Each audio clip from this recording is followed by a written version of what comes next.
નમસ્કાર સાહેબ, CRC coordinator Shantibhai Dabhi. સરકારની નેશનલ એજ્યુકેશન પોલિસીના અંતર્ગત 10 બેગ લિસ્ટ જેનો જે કાર્યક્રમ છે પણ હાલ બધી જ શાળામાં અમલીકૃત નથી. આપ સાહેબને જાણ છે કે અમુક શાળા સિલેક્ટેડ હોય તેમને આ કાર્યક્રમ આપવામાં આવે છે. કાર્યક્રમ આપીને એને એક નાની ગ્રાન્ટ આપવામાં આવે છે, જેના થકી શાળામાં વિદ્યાર્થીઓ પોતાના વ્યવસાય વોકેશનલ એજ્યુકેશન શું છે, પોતાના ધંધાકીય ભવિષ્યમાં પોતાને શું બનવું જોઈએ, શું કરવું જોઈએ, એના માટે વિચારવા માટેની, એના માટે સમજવા માટેની એક મોટી તક છે સાહેબ. હું બાળકોને આવી સ્કૂલમાં અમે જ્યાં બેગલિસ્ટ કાર્યક્રમ અમલીકૃત છે, મારી ઘોઘા તાલુકાની નેશનલ પ્રાથમિક શાળામાં બેગલિસ્ટ કાર્યક્રમ જ્યાં અમલીકૃત છે ત્યાં અમે બાળકોને આ રીતે અલગ અલગ જગ્યાએ મુલાકાતો કરાવીએ છીએ. દાખલા તરીકે સેલ્ફ ડિફેન્સની તાલીમ અપાવીએ છીએ.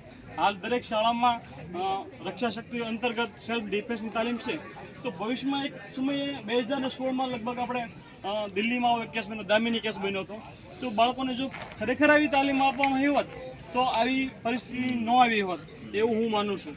તો આવી તાલીમો તેમજ કોમ્પ્યુટરની જાણકારી બેગલિસ્ટ અંતર્ગત જે કંઈ કરવાનું સેલ્ફ લર્નિંગ કરે કે ગામમાં કોઈ મહિલાઓ હોય તો બ્યુટિશિયનની કામગીરી કરતા હોય તો બાળકો એમને મળે, પછી એની જાતે બાળકોએ આ રીતે પોતે સેલ્ફ લર્નિંગનો કાર્યક્રમ કર્યો કે આપણે પણ આ સરસ મજાનું કરી શકીએ. બરાબર, આપણે અત્યારે જે કલાકુંભ કરે છે તો તેમાં બાળકોને સેલ્ફ કુકર ખોલતા નથી આવડતું. અત્યારે બાળકને કુકર ખોલવાનું બી કુકર ખોલતા નથી આવડતું. તો આવા કાર્યક્રમ હોય તો પોતે શું કરવું છે, પોતે વિચારતા થાય, પોતાના અંદરની શક્તિઓ જાગે, તર્ક શક્તિ, જિજ્ઞાસા શક્તિ અને સંતોષી શકે.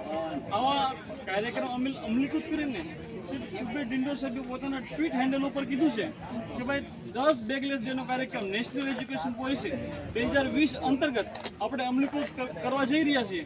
તો આ કાર્યક્રમને આટલી બધી મહત્વ આપવામાં આવ્યું છે. તો હું એવું ઈચ્છું કે આનો આટલો પ્રચાર અને પ્રસાર થાય જેનાથી દરેક શાળામાં અમલીકૃત થાય. તો આ બેગલિસ્ટ કાર્યક્રમથી શાળાના તમામ વિદ્યાર્થીઓને વોકેશનલ એજ્યુકેશનની તાલીમ મળે, એનું જ્ઞાન થાય. સાહેબ, ભાવનગર જિલ્લામાં ડાબી સાઈડ આપ જોઈ શકો છો આટલા બધા વ્યવસાયો છે.